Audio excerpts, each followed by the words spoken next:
The nation is remembering a businessman and philanthropist who launched the 24/7 cable news cycle. Ted Turner died Wednesday at the age of 87. He founded CNN and transformed the news industry. The president of the network's parent company called him a visionary and a trailblazer.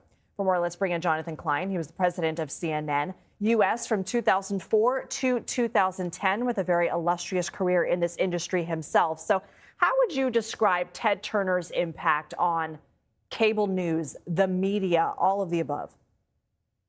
Extraordinary. And you don't underestimate how difficult it is for anybody to see around the corner the way that Ted Turner repeatedly did. I mean, he understood that there was going to be this explosion of cable channels in the world, and he drove that explosion by launching one of the best ideas ever put on cable.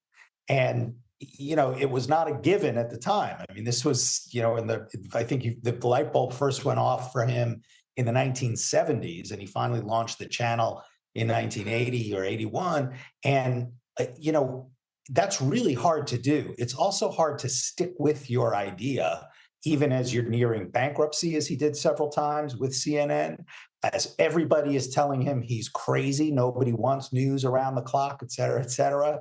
But he was fearless. His yacht that he won the America's Cup with is called Courageous, and that's what Ted was.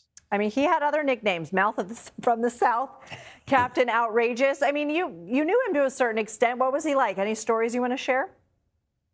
Oh, he was unlike any person you would meet in person, let alone his impact on our industry. But I mean, just as an example, before I ever met him, I was actually executive vice president at CBS News.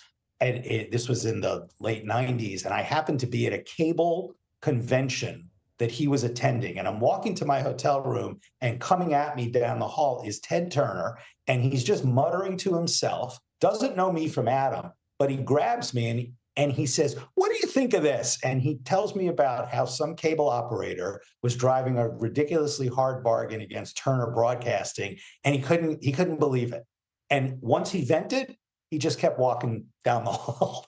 And that's the kind of guy he was. He didn't care what anybody thought. He didn't care about convention. In fact, he innately rejected convention, which I think is a key trait for any successful entrepreneur. He had that in spades.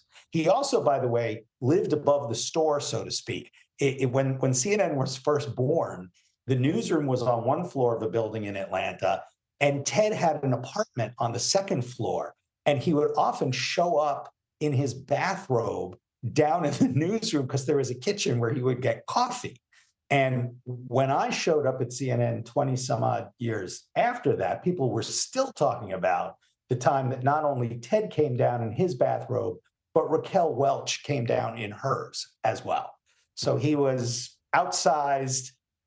He was like a character out of fiction, except he had a very real impact on the world.